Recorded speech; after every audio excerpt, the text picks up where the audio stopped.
Intended audience is 13 and up. All of the Beyblade series have always had a major sense of impact, with a lot of them sparking, destroying buildings, creating hurricanes. Something that doesn't translate well to the toys, but I found something cool. These are sparking weight discs from Plastic Generation. So you can turn any Beyblade into a sparking Beyblade. So today we're going to take a look at these. I found these on BEYBLADE. I got them for about $17. And yeah, we're going to do some battles with these. I'm super excited for this. This is going to be super cool. So this is a fairly early release in the life of Beyblade. It's got a 12 on the packaging, which I'm assuming is the release number. So I guess this is the 12th release, which is pretty crazy. I don't think they could get away with releasing something like this today. So it comes with a small instruction booklet, nothing too crazy. It shows you how to attach the adhesive for the, I guess it's sandpaper? I'm not really sure what this strip is made out of, but it's definitely rough textured. So on the other side, we've got sort of a battle that shows how the sparking works. We've also got an image of Tyson, who, which actually predates the manga. That's the imagery for the Game Boy Color game. So it comes with 2 weight discs, which are very similar to the Wide Survive weight discs. And these are actually, I think, pretty competitive, although you cannot use them with the sandpaper on them because it would damage the other opponent's Beyblade. But if you were to take that off and maybe pull out the flint, then these could actually be used pretty competitively. So these are the strips that you attach to the Beyblade, which the flint makes contact with to create the sparks. So these have adhesive. Hopefully they still work. These are like 20 years old, so I'd be very surprised if I don't have issues with the adhesive.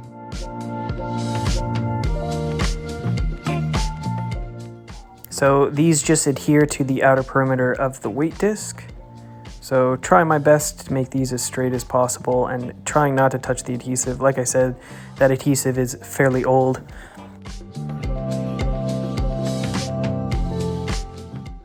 Here I'm just rolling it along my desk to try to make sure that it is fully stuck to the surface area. If you guys wouldn't mind hitting that subscribe button, over 80% of you guys are not subscribed. I'd definitely appreciate it.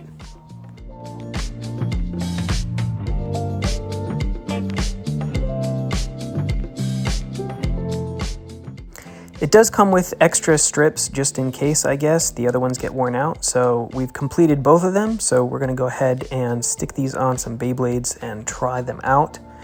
Since this is a fairly early release, I thought it would only be fitting to use Beyblades from the beginning. So we're going to use the first 3 releases. I've got Ultimate Dragoon, which I'm using the black version because I don't want to break my white one. So we're going to be using this one. And then we're using Saizo. This is Jin's Beyblade.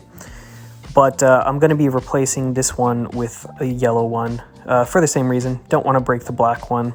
So those ones are kind of rare. And then we've got Frostic Dronzer, which is Kai's Beyblade in the Game Boy Color game. And again, this one is the Hasbro version, just to reduce the chances of breaking it. So disassembly is similar to Burst, where you rotate the attack ring and it pops off. And then we put on the sparking weight disc, throw the attack ring back on, and rotate it into place.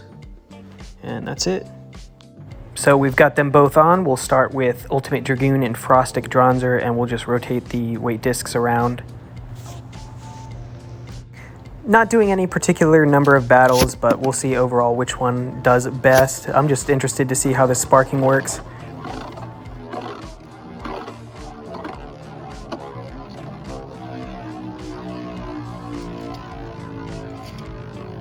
I'm not gonna lie, I was expecting weak sparks, but as soon as the first one hit, I was very surprised. And first round goes to Frostic Dronzer.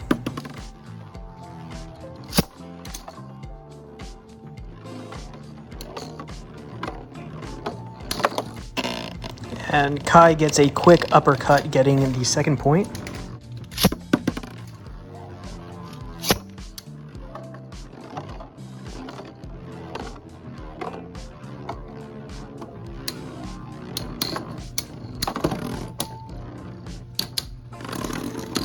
Kai takes the third point. So the super early releases are fairly light, so these battles are not super long. If you guys want to see more of these with some of the later generations, I'd be happy to do that as well. Just let me know in the comments and hit the like. If this video does well, I would definitely do more videos with these sparking discs. And Frostic Dronzer takes the 4th point.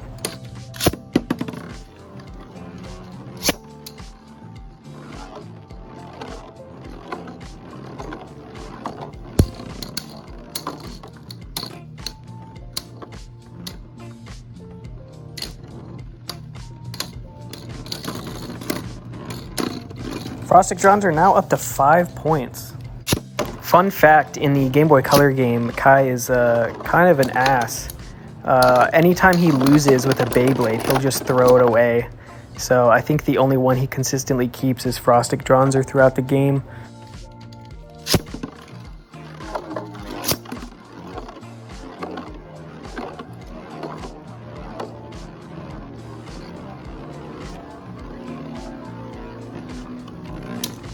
Dronzer has been absolutely destroying Dragoon, so let's go ahead and switch it out for Saizo.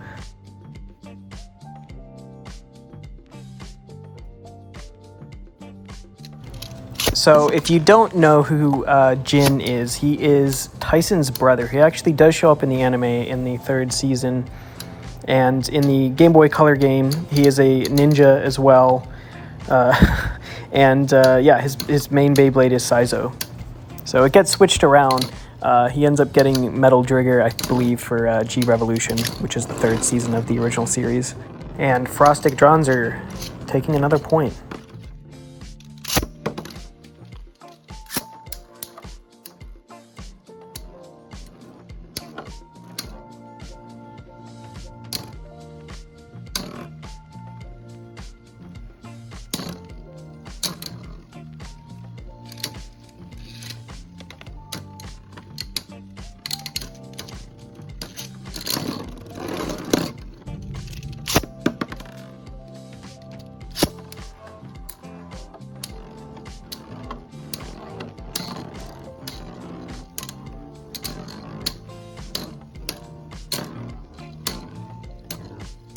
So Saizo does sit a little taller than Frostic Dronzer, so it doesn't seem to be making as much contact with that weight disc, which is why we're seeing less sparks in these battles.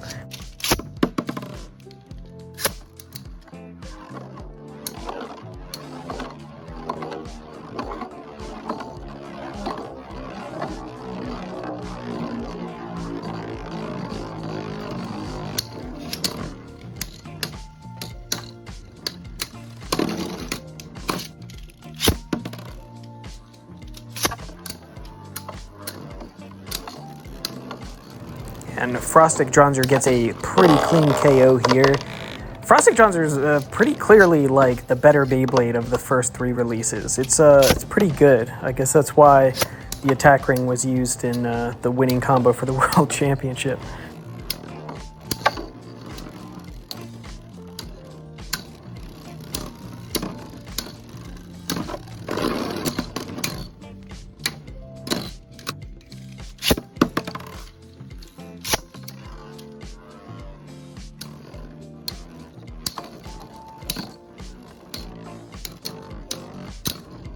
So let me know down in the comments, what do you think of this gimmick, guys? I think it's super cool. I definitely don't think they could get away with releasing something like this now, but it's definitely cool that it came out at the time. So hit the like, again, leave a comment, and subscribe if you haven't already. I will see you guys in the next one.